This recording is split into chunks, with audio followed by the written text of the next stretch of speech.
युद्ध का 18वां दिन।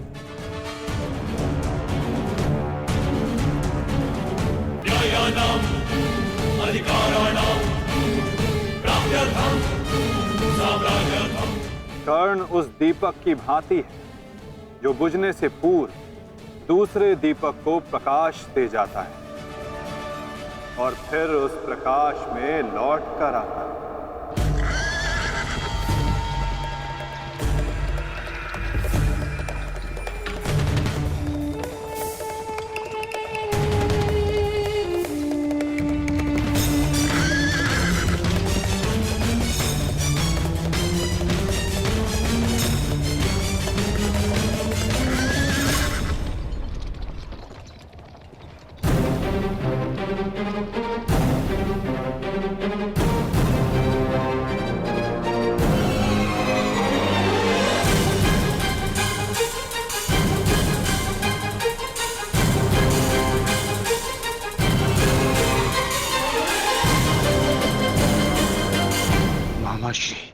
शल्य, कहा था ना पार्थ, इस युद्ध में कुछ और अपने होंगे जो तुम्हारे विरुद्ध खड़े होंगे।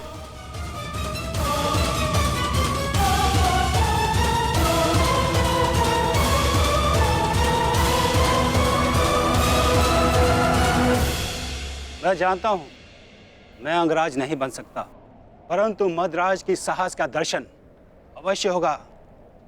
मैं वचन देता हूं, जो मैं सारथी बन के नहीं कर पाया वो अब मैं अपनी रथी के रथ पर आरूढ़ होकर अवश्य करूंगा। ये मेरा वचन है। मैं वचन देता हूं कि आज का दिन सदा स्मरण रखा जाएगा। न बंधु न सखा, न बहन न कोई भांजा, आज शल्य के लक्ष्य में कोई बाधा नहीं बनेगा। आज शल्य प्रायश्चित करेगा एक महान योद्धा के मृत्यु के सहायक होने के अपराध में। आज शल्य प्रायश्चित करेगा अपने अपराध का।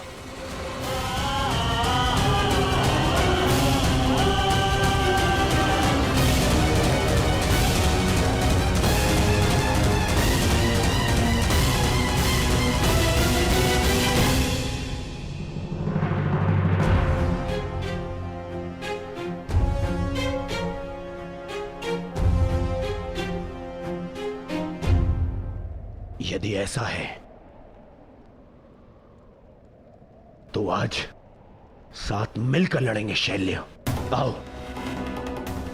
मेरे साथ मिलकर मेरे मित्र का प्रतिशोध लो। सर सेनापति शल्य। सेनापति शल्य की, सेनापति शल्य की, सेनापति शल्य की।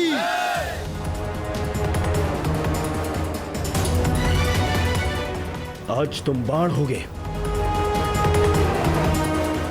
और मैं ढाल।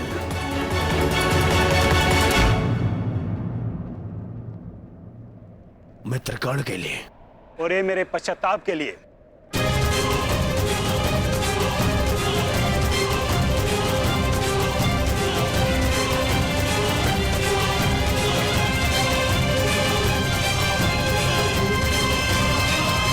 आक्रमण! आक्रमण!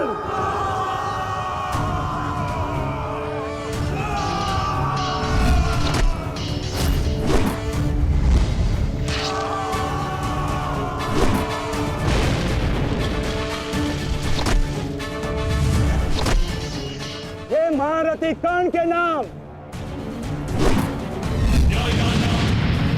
अधिकाराणां। ये मित्र कर्ण के लिए।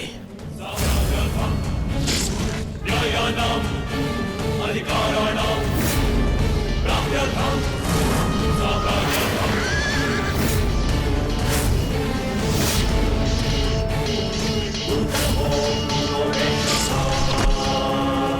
गन्धमिदं सत्याग्रहम्।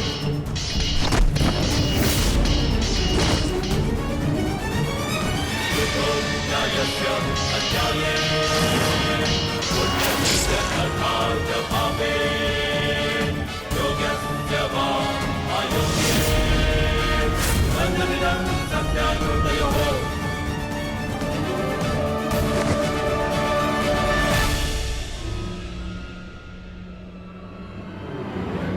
क्यों पार्थ, क्या कर पाओगे मद्रराज शैल्य के बल का सामना? रथ को मदरराज और दुर्योधन की ओर ले चलिए माधव।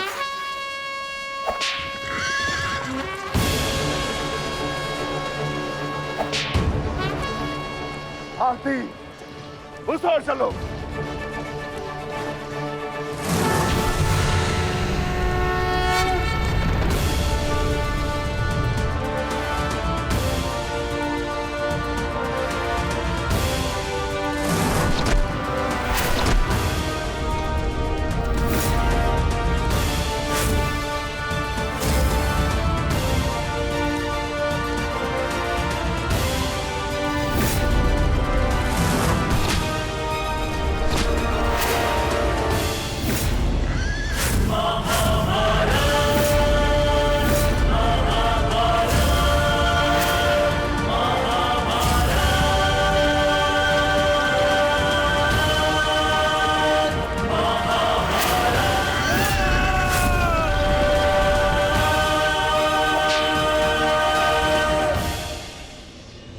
शत्रु पे प्रहार करने से पूर्व उसका बल और कौशल दोनों आंख लेना चाहिए, मूर्ख।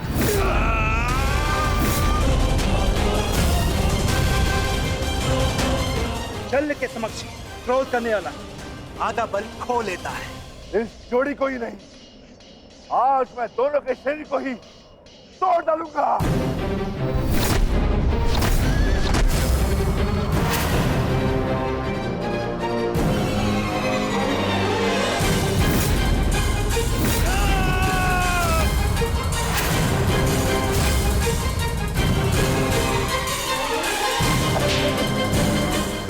निर्बल को हराकर कोई महायोद्धा नहीं हो जाता है मामा श्री शल्य।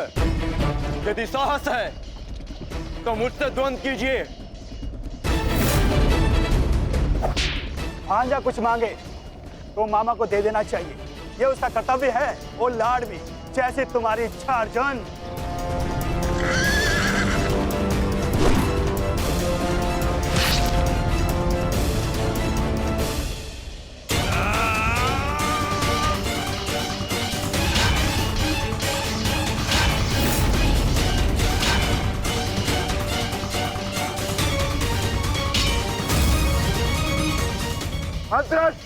अपना लक्ष्य भूल गए विकोधर।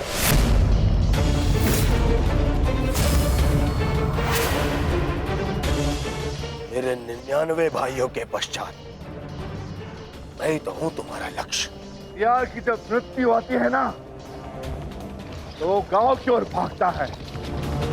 तुम्हें तुम्हारा अंत क्या खींचना है दुर्योधन? सावधान दुर्योधन!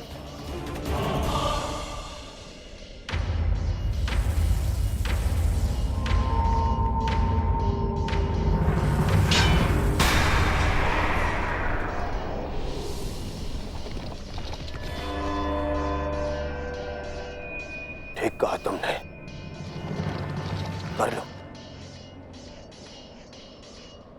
अपनी प्रतिज्ञा पूर्ण कर लो। मेरे मस्तक को तोड़ दो, दाहर करो मुझ पर विकोधर।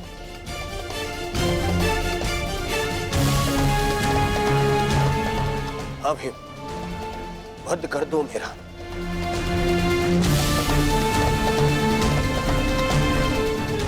कर लो, अपनी प्रतिज्ञा पूर्ण कर लो। स्मरण करो, वो मैं ही था जिसने सम्राट से भिखारी बना दिया था तुम सबको। स्मरण करो, वो मैं ही था जिसने 12 वर्ष के वनवास में भेज दिया था तुम सबको। वो अज्ञातवास स्मरण करो, वो भी मैं ही था। स्मरण करो, द्रौपदी का वस्त्र हरण, वो भी मैं ही था। और अभिमन्यु का वध, वो भी स्मरण करो, वो भी मैं ही था। मार दो मुझे, अपना प्रतिकार लो, मुझे मार दो। ऐसे भी मेरे 99 भाई और मेरे मित्र के चले जाने के पश्चात अब जीने की इच्छा शेष नहीं है। मार आओ आओ भीम, बंद करो मेरा, मार दो।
तुमने सुना नहीं भी, मैंने कहा 99 भाइयों और मेरे मित्र की मृत्यु के पश्चात जीने की इच्छा शेष नहीं है। यदि कुछ शेष है तो वो प्रतिकार की कामना, प्रतिशोध की इच्छा। आओ भीम, प्रहार करो मुझ पर। ऐसे ऐसे लोग हैं अपने समस्त परिवार के ऊपर किए गए अपमान का प्रतिशोध। ऐसे लोग हैं, ऐसे करोगे पूर्ण अपनी प्रतिज्ञा। प्यार करो, देखो ना ही मेरे पास कोई शस्त्र है और ना ही कोई दिव्यास्त्र। मेरे हाथ ही मेरे शस्त्र है और मेरा क्रोध ही मेरा दिव्यास्त्र। प्यार करो।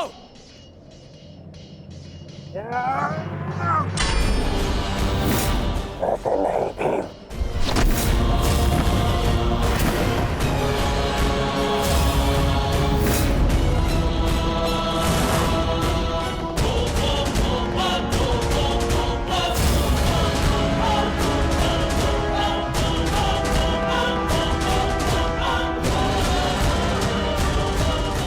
वहां क्या देख रहे हो अर्जुन? सामने देखो, शत्रु तुम्हारे समक्ष खड़ा है। इतना सरल नहीं होगा तुम्हारे लिए ये द्वंद अर्जुन, क्योंकि ना मेरे गुरु का मुझे श्राप मिला है और ना ही इंद्र ने मुझसे कोई कवच छीना है और ना ही मेरे रथ का चक्र धरती में धंसा है। मैं कर्ण नहीं हूं जिसे अनीति में फंसा के मार डालोगे। मैं मद्राज चल हूं। अब दिखाओ अपना पराक्रम। कितने बड़े योद्धा हो तुम, कितने बड़े शूरवीर हो, कितने बड़े धनुधारी हो, दिखाओ।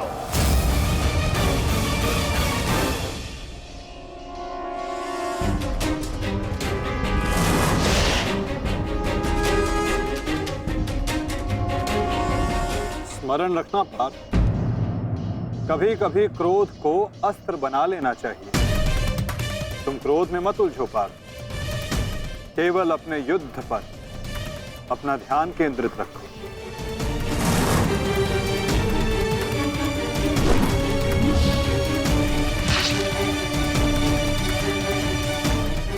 क्रोध हर समस्या का समाधान नहीं होता पार्थ।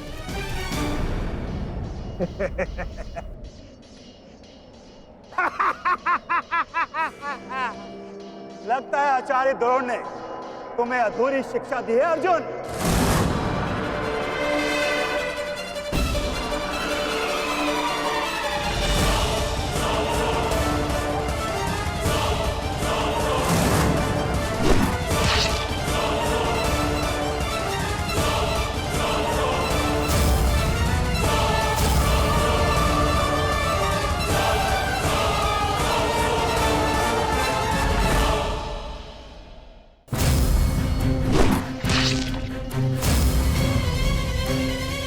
संयम पार्थ, संयम।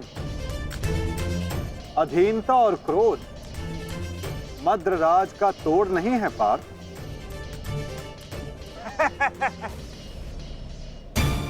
मद्रराज, इस अर्जुन को धनुर्विद्या सीखने का बहुत शौक है। आप इसे धनुर्विद्या सिखाएं।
प्रणाम मामा श्री।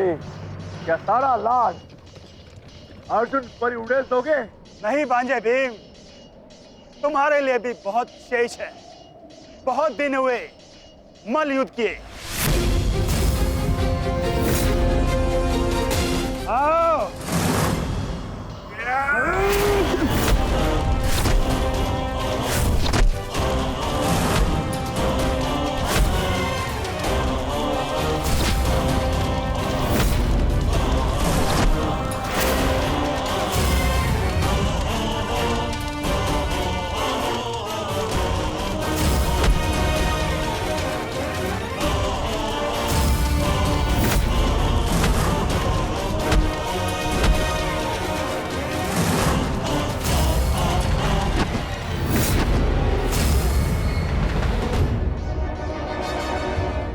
साधो विकोदर भीम, साधो। अद्भुत बल है तुम्हारे भीतर, किंतु तुम्हें लगता नहीं कि तुमने देर कर दी। यदि ये बल उस भरी सभा में दिखाया होता तो भरी सभा में द्रौपदी का पान होने से तुमने बचा लिया होता भीम।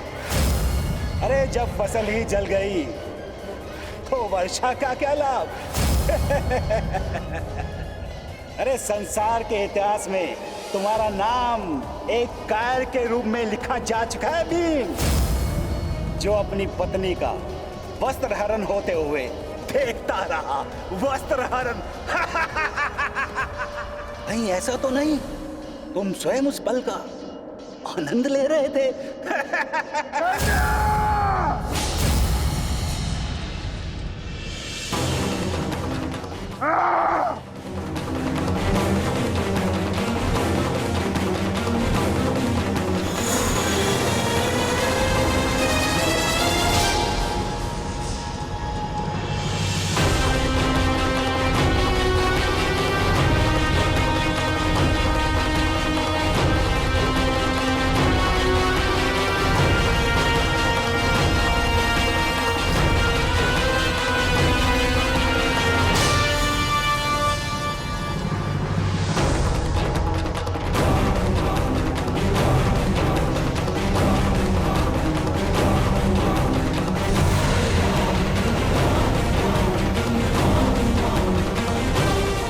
आओ भीम, आओ।